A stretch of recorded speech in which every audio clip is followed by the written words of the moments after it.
भारत की औरतें अपने बाल क्यों बेच रही हैं? अगर आपके सिर पर बाल है तो आप किसी लखपति से कम नहीं हैं। जी हाँ, सही सुना आपने। अब आपको आईफोन लेने के लिए अपनी किडनी बेचने की कोई जरूरत नहीं है। आप अपने झड़े हुए बालों को इकट्ठा करके भी आईफोन खरीद सकते हैं। क्यों, हो गए ना हैरान? कुछ ऐसा ही हो रहा है दक्षिण भारत में। आपको अपने झड़े हुए बालों की अच्छी खासी कीमत मिल सकती है। उन बेकार बालों की कीमत सुनकर आपके पैरों तले जमीन खिसकने वाली है।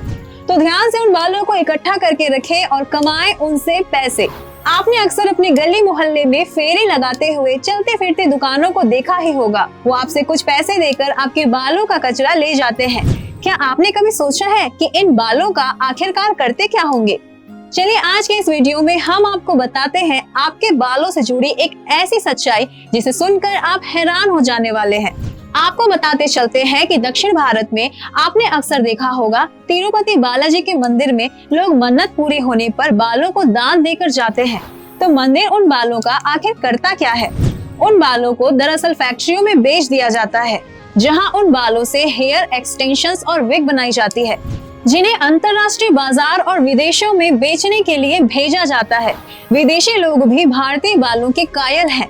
वो लाखों रुपए खर्च करके भारतीय महिलाओं के बालों को अपने सिर में विग और एक्सटेंशन की तरह लगवा लेते हैं। दरअसल उनका कहना है कि भारतीय लोगों के बाल सच में बहुत अच्छे होते हैं और उन्हें लगवाकर उनमें भी कुछ भारतीयता आ जाती है।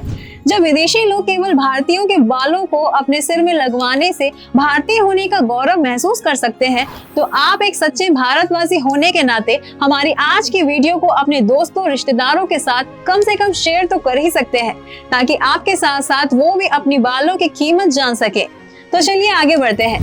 दरअसल आपके जो बाल झड़ जाते हैं या आप पार्लर में अपने बालों को कटवा कर आते हैं या चाहे मंदिरों में दान देकर आते हैं, दक्षिण भारत के शहर जैसे चेन्नई, मद्रास, आंध्र प्रदेश में बड़ी बड़ी फैक्ट्रियां उन सभी बालों को इकट्ठा कर खरीद लेती हैं। फिर उन बालों को सुलझाया जाता है। अब आप सोच रहे होंगे कि इन टूटे हुए बालों को आखिर कैसे सुलझाया जा सकता है? तो इसके लिए पतली पतली सुइयों वाली मशीनें बनाई गई हैं, जिनमें इन बालों को साफ किया जाता है और फिर सुलझाया जाता है। उसके बाद इन्हें बहुत अच्छी तरीके से धोया जाता है और बालों की लंबाई के हिसाब से अलग अलग करके इनके गुच्छे बनाकर इन्हें सुखाया जाता है।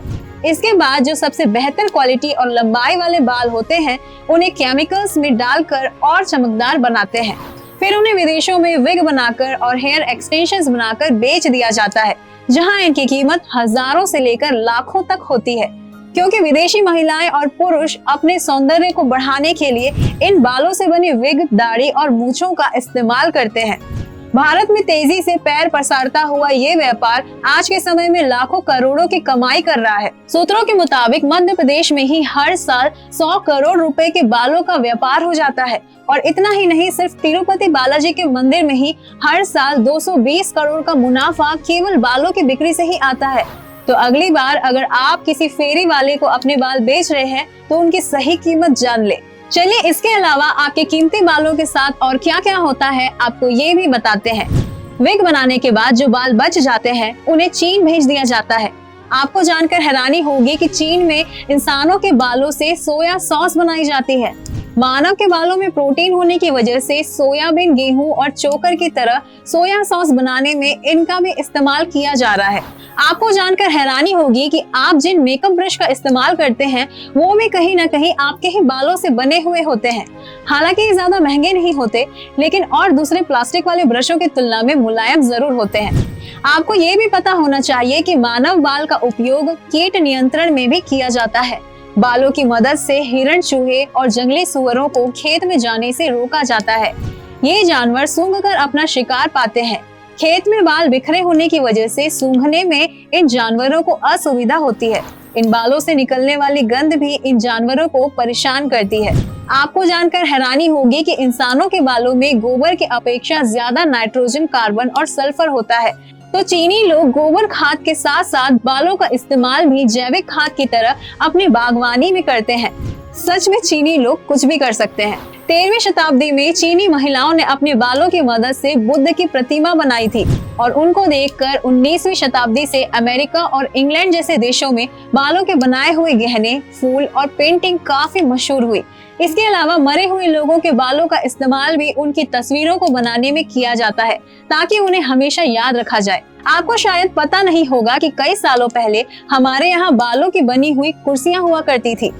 इसके अलावा जापानी मंदिरों में जो घंटे टांगे जाते हैं उनके लिए इस्तेमाल की जाने वाली रस्सियां भी इंसानी बालों से बनी होती हैं। और सिर्फ इतना ही नहीं, अमेरिका जैसे शहर में घुड़सवारी में इस्तेमाल की जाने वाली रस्सियां भी इंसानी बालों की ही बनी होती हैं।